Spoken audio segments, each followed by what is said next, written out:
Andrea Brillantes, may panibago na namang kontrobersyang kinahaharap ito base sa pasabog ng batikang showbiz commentator na si Ogie Diaz. Hindi pa man natatapos ang issue ng controversial kapamilya actress ukol sa pagkakaugnay nito sa hiwalayang Catherine Bernardo at Daniel Padilla. Tila maraming netizens ang naniniwala ngayon sa mga isinisiwalat ni Ogie bilang isang credible source sa mga naglalabasang issue sa showbiz industry.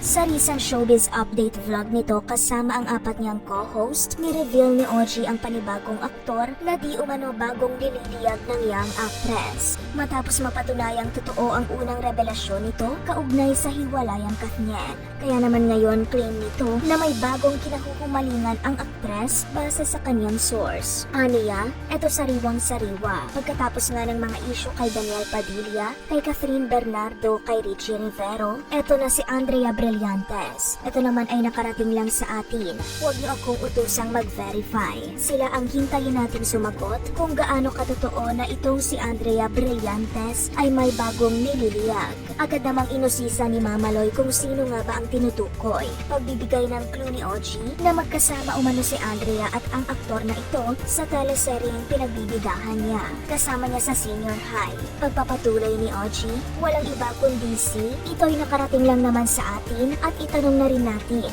gaano katotoo na nagkakamabutihan na itong sina Andrea Brillantes at Elijah Canlas. Oo, hindi naman kaila na kamakailan lang nang kumpirmahin ni Elijah na hiwalay na sila ni Miles Ocampo. Ilang buwan na ang nakalilipas pero sinabi nitong maayos ang naging breakup nila. Dagdag pa ng batikang talent manager, hayaan natin silang sumagot. Pwede nilang i-deny, pwede nilang i-confirm. E tsaka wala naman na si Elijah saka si Miles, hindi ba? Ayon naman sa haka-haka ng isang co-host, baka dahil daw dito kaya raw siguro in-unfollow ni Miles si Andrea sa Instagram. Sagot ni Ogie, yun ang ating aalamin kung gaano katotoo. Sa kabilang banda, inisplok din ni Ogie ang di umano tunay na nararamdaman ni Kyle at Shari kay Andrea.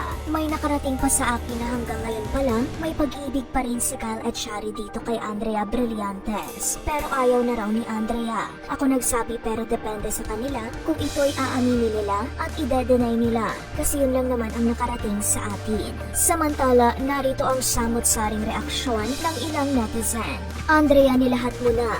Kagigil ka be. Lahat ng hiwalayan ikaw na lang may dahilan.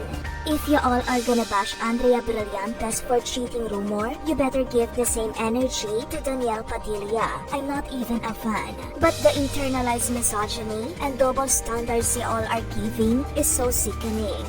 Mga gawing bulilit ata trip agawin ni Andrea. Una kay Kath, ngayon kay Miles. Char. Once and for all, Andrea, magsalita ka na. Nagkakamabutihan na nga ba? Ano ang opinion mo tungkol sa isyong ito?